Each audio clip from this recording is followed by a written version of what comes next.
Hello. Hi friends. अब हम वर्ण विचार पार्ट 3 इस वर्ण विचार के बारे में पार्ट 3 चर्चा करेंगे। प्लीज़ सब्सक्राइब, मेरे चैनल सब्सक्राइब कीजिए और बेल सिंबल दबाइए। मैं नए नए वीडियोस बनाता हूँ तो आपको नोटिफिकेशन रूप में बेल सिंबल दबाने से आते हैं। अब हम वर्ण विचार में अभ्यंतर प्रयत्न के अनुसार अभ्यंतर प्रयत्न के बारे में चर्चा करेंगे।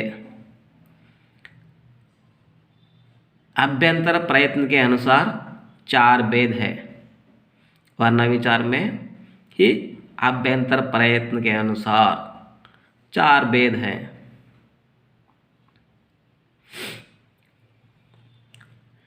विवृत, इनके उच्चारण में वागेंद्रिय खुली रहती है।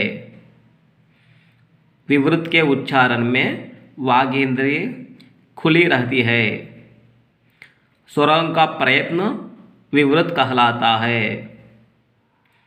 स्वरों का प्रयत्न विवृत कहलाता है। स्वरों का उच्चारण करते समय वागेंद्रिय खुली रहता है। खुली मतलब ओपन। वर्णों का उच्चारण करते समय, स्वर वर्णों का उच्चारण करते समय वागेंद्रिय खुली रहता है, ओपन रहता है। आ ई उ रू ए ऐ ओ औ अम अह। हम ऐसा उच्चारण करने से इस विवृत स्वर वर्णों का स्पष्ट रूप से हमको मालूम होता है, ज्ञात होता है, अच्छा समझ में आता है। ऐसा उच्चारण करके इन वर्ण विचार को अच्छी तरह से समझना चाहिए। स्वर वर्णों को उच्चारित करते समय वागेंद्रिय खुली रहता है, ओपन रहता है। आ ई उ रू ए ऐ ओ। अब देखते हैं हमारा मुंह खुला है। इन स्वर वर्णों को उच्चारण करते समय ओपन हुआ है हमारा ओठ, दोनों ओठ। स्पृष्ट। अब हम दूसरा स्पृष्ट देखते हैं। इनके उच्चारण में वागेंद्रिय का द्वार बंद रहता है। का से लेकर मा तक 25 व्यंजनों को स्पर्श वर्ण कहते हैं। इन वर्णों को उच्चारित करते समय वागेंद्र द्वार बंद रहता है, अर्थात मुंह बंद रहता है। स्वरों का उच्चारण करते समय मुंह खुला रहता है। स्पृष्ट उच्चारण में वागेंद्रिय बंद रहता है। का से लेकर मा तक 25 व्यंजनों को स्पर्श वर्ण कहते हैं। इनके उच्चारण में वागेंद्रिय बंद रहता है। का चाटा ता पा, इनको हम वर्गीय व्यंजन भी कहते हैं। इन वर्गीय व्यंजन 25 है। ये 25 को उच्चारण करते समय वागेंद्रिय द्वार बंद रहता है। इनको हम स्पृष्ट कहते हैं। उच्चारण में वागेंद्रिय द्वार बंद रहता है, उनको हम स्पृष्ट कहते हैं। अब हम उच्चारण करेंगे। खा चा, खा खा ग घ इन, चा जज्जा इनी, टट्ठा डड्डा ना, तथा ददा ना, पप्पा बब्बा मा। हम इनको उच्चारण करते समय हमारा वागेंद्र बंद रहता है। स्वरों का जैसा ओपन नहीं रहता, नहीं खुला रहता। ऐसा ही हम वर्ण विचार को उच्चारण करके कौन सा भाग खुला है, कौन सा भाग बंद है, ऐसा करने से ही हमको इस वर्ण विचार अच्छा समझ में आएगा। ईषत् विवृत, इनके उच्चारण में वागेंद्रिय कुछ खुली रहती है। विवृत में वागेंद्रिय खुला रहता है। ईषत् विवृत के उच्चारण में वागेंद्रिय कुछ खुली रहती है। या रा ला वा, इनके इनको अंतस्थ वर्ण भी कहते हैं। या रा ला वा इनका उच्चारण स्वर और व्यंजनों का मध्यवर्ती है और इनका उच्चारण करते समय वागेंद्रिय कुछ खुली रहती है। कुछ खुली रहने वाले उच्चारण में वागेंद्रिय कुछ खुली रहने वाले वर्णों को हम ईषत् विवृत कहते हैं। या रा ला वो हम उच्चारण करते समय या रा ला वा वागेंद्रिय कुछ खुली रहती है।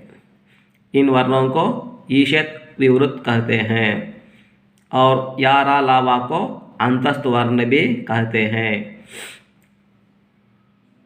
या रा ला वा इनका उच्चारण स्वर और व्यंजनों का मध्यवर्ती है, इसलिए इसको अंतस्थ वर्ण भी कहते हैं। इनके उच्चारण में वागेंद्रिय कुछ खुली रहती है, इसलिए इसको ईषत् विवृत भी कहते हैं। ईषत् स्पृष्ट इनका उच्चारण वागेंद्रिय के कुछ बंद रखने से होता है। श श सा हा श सा हा इन वर्णों को हम ऊष्म वर्ण भी कहते हैं। स्पृष्ट में वागेंद्रिय का द्वार बंद रहता है। ईषत् स्पृष्ट में वागेंद्र के कुछ बंद रहने से होता है। श श सा हा इन वर्णों के उच्चारण को ईषत् स्पृष्ट कहते हैं। अभ्यंतर प्रयत्न के अनुसार 4 भेद हैं, वह पूरा हुआ है। अब हम बाह्य प्रयत्न के अनुसार 2 भेद है। बाह्य प्रयत्न के अनुसार 2 भेद है, एक अघोष, 2 घोष। अघोष वर्णों के उच्चारण में केवल श्वास का उपयोग होता है। अघोष वर्णों के उच्चारण में केवल श्वास का उपयोग होता है। ख छ ठ थ प, ख छ ठ थ प, श श सा इन वर्णों को हम अघोष व्यंजन कहते हैं। इनके उच्चारण में केवल श्वास का उपयोग होता है। हम इनका उच्चारण करने से हमको ज्ञात होता है। ख छ ठ थ फ, ख छ ठ थ फ, श श सा हमको उच्चारण करने से ये पता चलता है इसमें केवल श्वास बाहर आता है, इसलिए हम इन वर्णों को अघोष वर्ण कहते हैं। घोष वर्णों के उच्चारण में केवल नाद का उपयोग होता है। अघोष वर्णों के उच्चारण में केवल श्वास का उपयोग होता है। अब हम घोष वर्णों के बारे में चर्चा करेंगे। घोष वर्णों के उच्चारण में केवल नाद का उपयोग होता है। शेष व्यंजन और सब स्वर खचड़ तपा शा शा सा इन वर्णों को छोड़कर शेष व्यंजन और सब स्वर घोष वर्णों के अंतर्गत आते हैं। खचड़ तपा शा शा सा ये अघोष वर्ण है। शेष व्यंजन अब और सब स्वर घोष व्यंजन है। घोष वर्णों के उच्चारण में केवल नाद का उपयोग होता है। इन बाकी व्यंजनों को आप लोग उच्चारण करके और घोष अघोष व्यंजनों में अंतर जानिए।